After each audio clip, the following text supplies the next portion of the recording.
Good morning. Good morning. Welcome to Wednesday Wake Up. Wednesday Wake Up. We're a little bit half awake.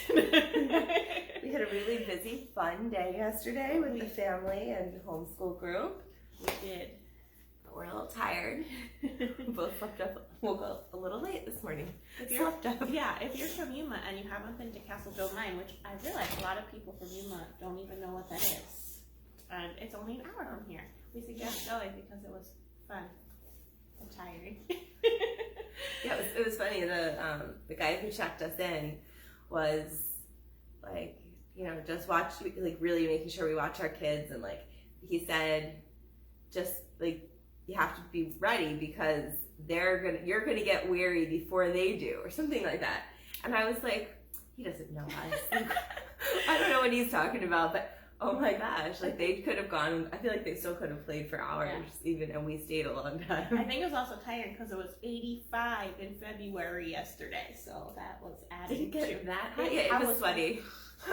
Yeah. Anyway, we're here to talk about movement, not about our day yesterday. But our day yesterday was filled with movement, and I think that's a big part. Like, we didn't stop moving all day, right? Like, we were out and about and doing things. It's just like a natural part of life that a lot of us, especially right now, and just, in general in our lives, like, a lot of us sit and work at desks. Yeah, most of the day. Being home. Yeah. And with the virtual school, like, society is encouraging our kids to just sit and not move so much, and that's really not good for our bodies. And I think we all know that. I think it's pretty intuitive, and it's like even the news talks about that, but we fall into it because when school is online for 6 hours a day, and you as the parent have to be there over their shoulder, and then maybe you work at home, it's just your day, and you're still mentally exhausted at the end of the day. So even if you're forget because we're like, oh, I'm so tired. I must have done enough today. You know what I mean? It's so easy to fall into that pattern. And recently, Kim's been at this for a while. She does Qigong.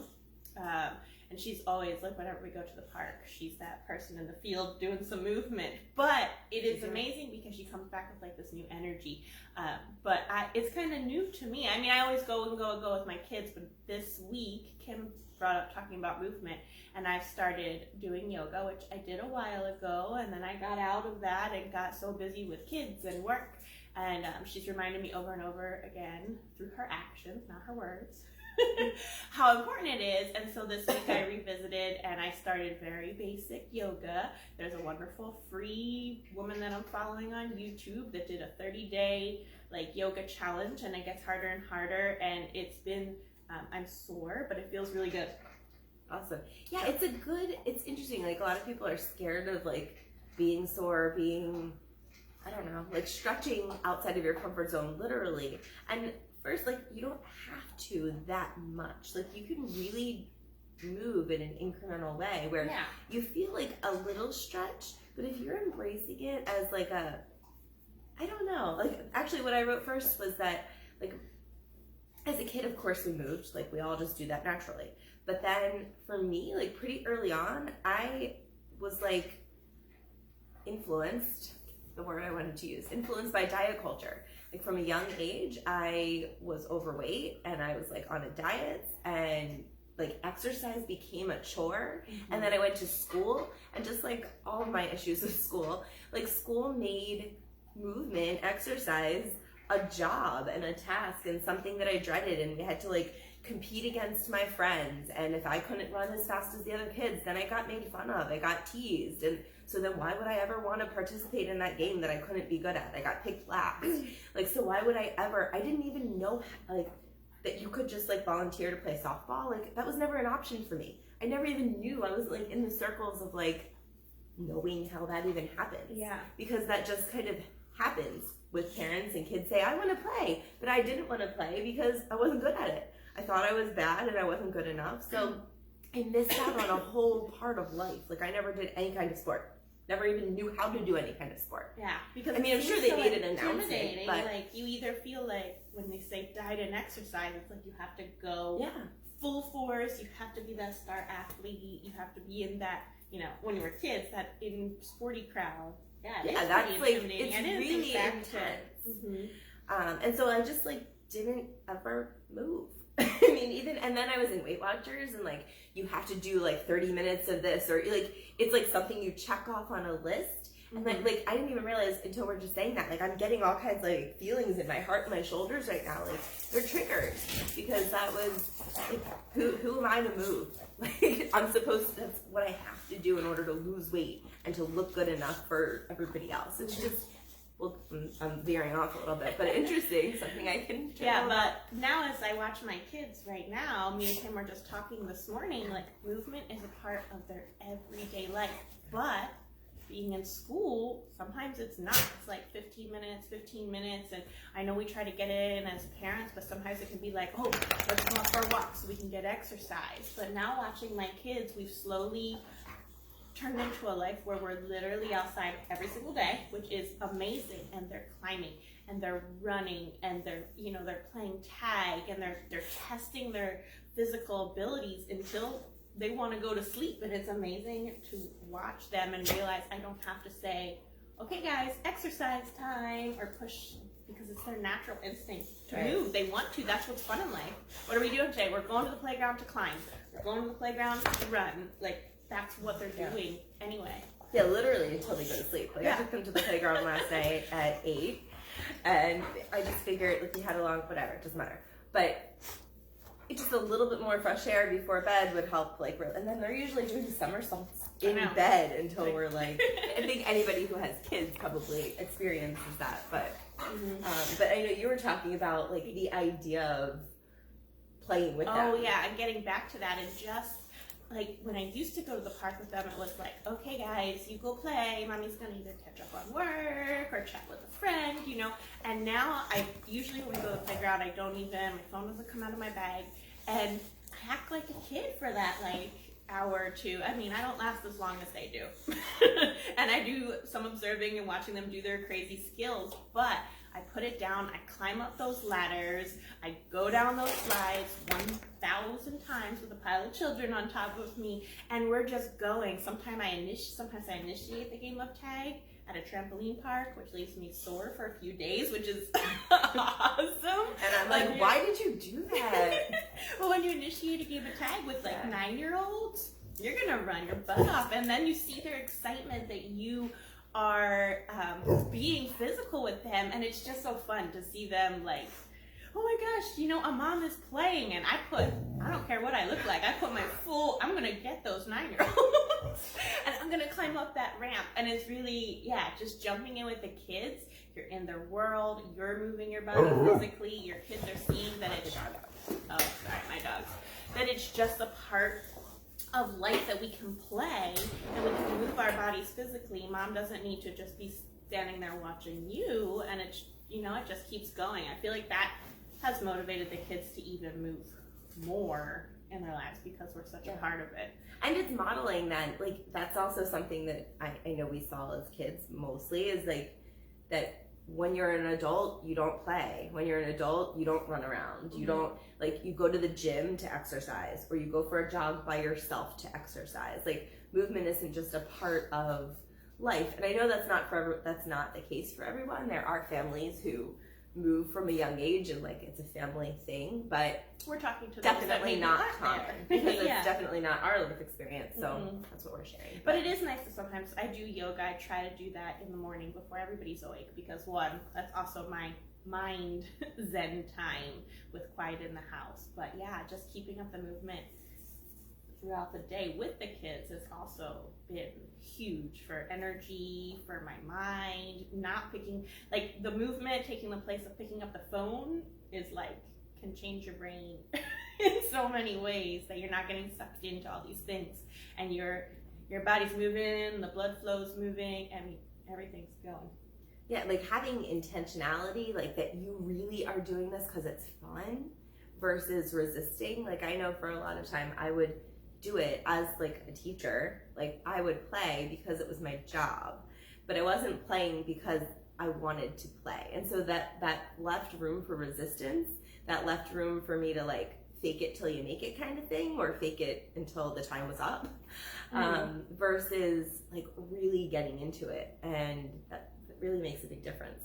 And then also in you saying like that's your mindful time, that reminded me, I took a mindfulness-based stress reduction program, which was like an 8-week program that like taught you the elements of mindfulness in a secular way that was just really like, it doesn't matter. I don't know, I'm rambling a little bit. Sorry, I am super tired. I just am going to go off on a whole thing, and I didn't want to, but it just taught you all the elements of mindfulness, like the basics of meditation without even using that word. And in that class was the first time I heard that you can actually think in your brain with intention what you want your body to do, and it has the same effects. And I know that sounds crazy to people, and I tried to Google it right now to like find the study, but I couldn't. So if you're interested, I'm sure we could find it. But since then, I've heard that over and over and over again. It's cited in like every meditation and movement book or article I've ever read, pretty much. I think that's been repeated. Yeah, that you can like sit here in this chair, like if you were like bedridden, if you were in the hospital, or if you're sick, you can close your eyes, and I could go through my entire Qigong routine, and I can get those benefits. I could imagine myself, like if my arm is broken, I can imagine myself stretching my arm and lifting a weight, and just that imagining is going to affect your body. And that's how so many people get through. I read that a couple years ago, and it's crazy. And I've done like some of the exercises, and you actually like feel your body basically doing those things. We should look up something and post it. A little exercise, because it's cool. I mean, just imagining yourself doing exercise. Yeah. The intention. I think like I just tried to Google real fast this morning, and like the beginning of one of the articles was like, when you imagine yourself waving, your body thinks you're waving before you actually move your hand. And that's like the connection was that, I'm forgetting what the connection was. It doesn't matter. Wave your hand with your mind sometimes. But like for people who are going through like recuperation, like going through recovery and stuff, that when you're laying in the bed and you're imagining, like there are people whose body is paralyzed, and the doctors would say like close your eyes, like move your hand, wiggle your 5 fingers or whatever, and they would ask them, did you do it? And they would say yeah, but they didn't do it, but they think they did it. Like when you close your eyes and think, you really, like there's a disconnect between your mind and your body, and your mind is the more powerful part, but they're still connected in a different way. So maybe I'm being a little too out there, but it's the whole we're just planting seeds, and the different ways. You don't have to get up and run a mile. Like even if you are tired, or maybe you have something going on in your body, I think the point was that you can do something for your movement in your body, even with your brain. Right. The point in the context of the mindfulness-based stress reduction program was there are some people who can't get up and like do different things with their bodies. Even though we were doing really gentle yoga and Qigong movements or whatever, if you have issues with your body, you could just sit in the chair. You sit on the edge of your chair, wherever you are comfortable, and you can envision yourself. Or like we would just sit in the chair and like put our hands up. But if you don't have that mobility in your shoulder, you just sit there and imagine your hands up, and you're still going to get a lot of that same stuff. So pretty cool. And we were just talking about, like, I felt like I wanted to really prep for this one today, because I felt like this would be a good day to like give you like statistics and give you articles. And then but that's not what our point is here. Our point is just to like spark your interest, plant some seeds, and then if you get more interested in things. So there's tons of real data and information about everything we talk about, but we're just giving you but I think the idea. The good idea is that, I think the main idea that I'm coming away with today is that you don't have to go from sitting all day to getting a gym membership, because we'll never start that way. Start with playing with your kids. Start with running around with your dog. Start with getting that inner child and playing like they do. Think about how kids do it and really try to do that. Or even the mind thing, like if that's where you are, we can all start somewhere. Like my first day of yoga was literally like spinning my neck in circles and correcting my posture. Like that is a starting place for people. And that's okay, because every time you move your body, and it's crazy, like I was having stiff neck, stiff shoulder, and just like doing this movement, it's like you can feel everything like trying to align. The rest of the day you walk taller. So every little movement it's a big deal. So I know we're not gym rats, but that's not what we're here to talk about. We're talking about every day moving and what our bodies should be doing, and get in that inner child, do wherever you are. Is a good place. I know maybe we'll talk about it next time, but like self-massage was also a thing to get your body moving, and it has some great results to get the blood flowing and to move, all the fluids in your body around sometimes that kind of sit there stagnant. It's a big thing, but talk about I think next week, I was like we were like talking about different things, and it was leading into energy medicine, which could be really woo-woo for some, but it's really cool. That's the thing that I've really discovered over the last 2 years. I mean, like extra recent, maybe just year.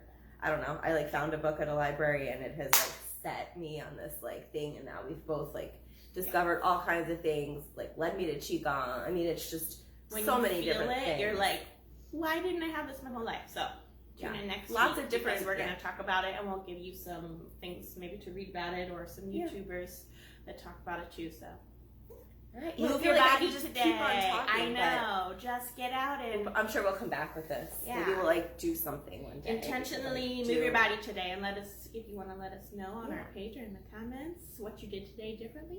That'd be awesome. Anything. Yesterday I meditated and I was tired, and I just sat there, and usually I like do something first, but I didn't, and I wanted to go back to bed. The whole time I was like, I want to go back to bed. Just can't wait much more until the bell goes off so I can go back to bed. But then once I was like, I felt this message of like, don't go back to bed, just stay here. And I did. And then as I did, like when I meditate, I don't make myself stay still. Like my body wants to move, and I think everybody's body wants to move. It's just how open you are to it. And that it ended up being like 40 minutes of me like doing this kind of thing, like you just said, like my body wants to lean over, and it feels really stiff. Just like, I don't know about you, but anytime I start yoga or Qigong in the morning, you're just my body, and I don't know if it's age or what, but at 40, my body like hurts. I don't, like when I get up, but after a little bit of just doing these really gentle, subtle, following my body where it wants to go movements, my posture, like you said, your posture is different, your breathing is different. And then I was motivated not to go back to bed. I was like, oh man, I want to go back to bed, but now I don't want to anymore. Like, have you ever had that happen? Like the movement, I know, and the intentionality shifted the entire day. And then we had like a really long day. If I had gone back to bed and I didn't do my journal, I would have missed out on all of that. So, and we talked about that at the end of the night. I was like, wow, like it's so powerful. The way you start your day. I woke up extra early just to I did some movement and journaling. It's life changing. Even though we had some hiccups yesterday with some car troubles, we were able to turn things around and have a great day. All right, well, have a really, really happy Wednesday. Hope this was a a little bit of a wake up for somebody. Bye. See ya.